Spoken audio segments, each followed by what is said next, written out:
Good day, fine woodworkers. We are gathered here today to watch me attempt my second scabbard using a pine board, an angle grinder, and various other secondary items. Given the fact that I am currently reading directly from a script, oops, don't mind that, I will likely sound at least a little robotic, so please forgive me for that. Anyway, here I have my board and angle grinder. I've already traced a direct outline of my sword onto the board, so I am intentionally grinding the spine of the sword out a little to give the inside of my scabbard a little extra room. I should probably be doing this on a workbench of some kind, but since I don't have one, the ground shall suffice as my table and my foot as my clamp.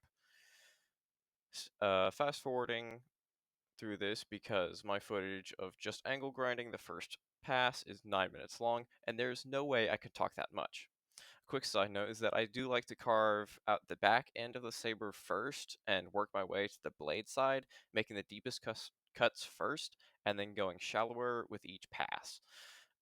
Please do make sure that you don't go too deep, as you probably don't want to go through several pieces of wood that you accidentally cut too much and the blade is not sticking in the scabbard.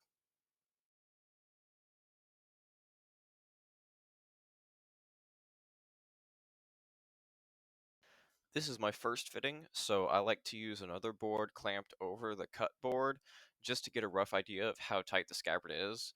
It's perfectly fine if you can't even move your blade the first time. Once you cut it down to where the blade is kind of moving, it gets stuck partway down the scabbard. I like to either spit or rub my sweaty hands all over the blade to leave a fine coat of oil and residue. Um, and when I put the blade back in and it sticks, I can see exactly where the catch point is on the sword, and I can target that area precisely on the scabbard and grind it down. Rinse and repeat this process until you can get a relatively firm hold on the scabbard with the other board clamped over it while still being able to freely move the sword in and out. I do apologize if my camera is pointed a little up. Um, but I do hope that y'all can get a general idea of what I'm doing, at least.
This next step is where I trace the outline of the scabbard where I want to cut. I was tracing a centimeter back from the edge on the flat side, and a centimeter plus a little extra back from the blade side because I accidentally touched that part with the angle grinder, and I don't want too much of a gap when I put the two pieces together and glue them.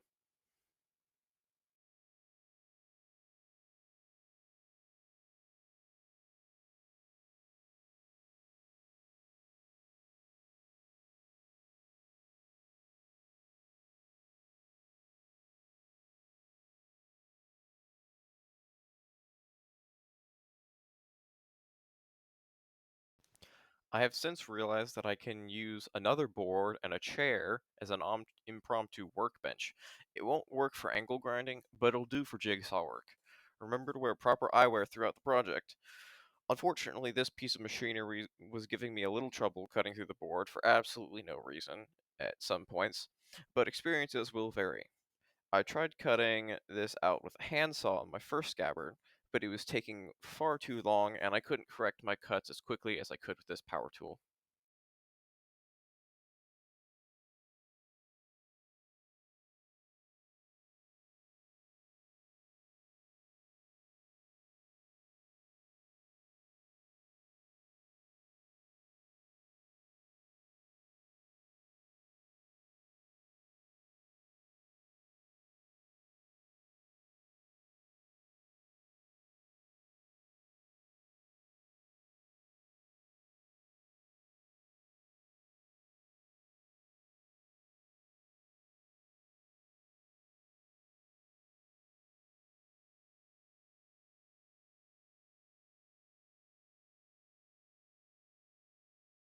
Now that I've finished cutting the main part of the scabbard out of the board, I'll take a pencil and draw an outline on another really thin piece of wood. This will act as a cover to my scabbard, since I know my blade fits perfectly in the channel I have already cut out.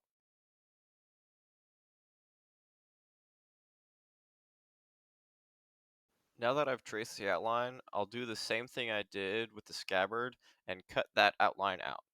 For this one, I tried to give a good amount of leeway between the actual line that I drew and the cut because I'd rather not waste a perfectly good plank of wood.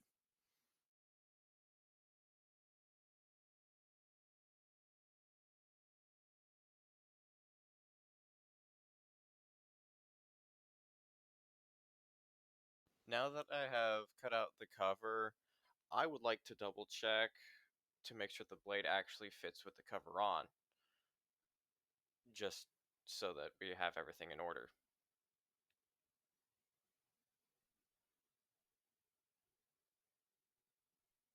And it would appear that we do. Hooray. Alright, now on to the next step.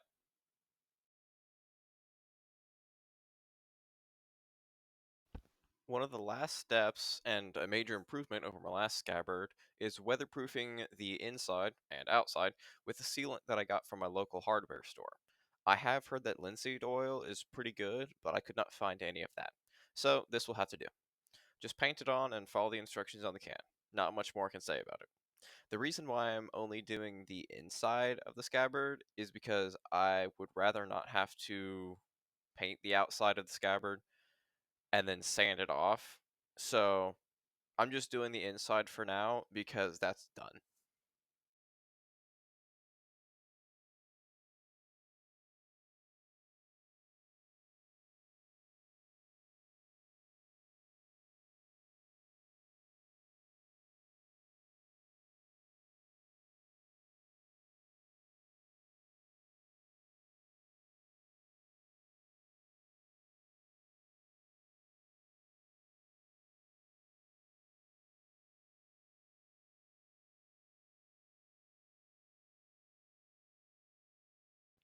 Now I just wait 24 hours for the sealant to dry and come back for it tomorrow. It's been about a day, and now I'm gluing the boards together. After glue the boards together, I like to run the saber through the scabbard a few times to make sure that there is no extra glue seeping into the channel and would otherwise block my sword from going in.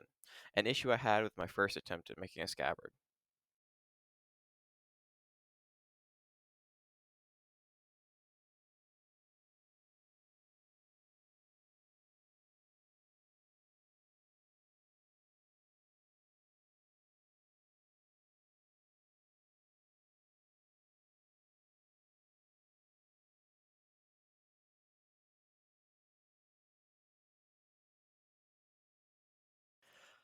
On this next and final series of steps, I like to use my jigsaw and cut away any overhangs and make the two boards flush with each other.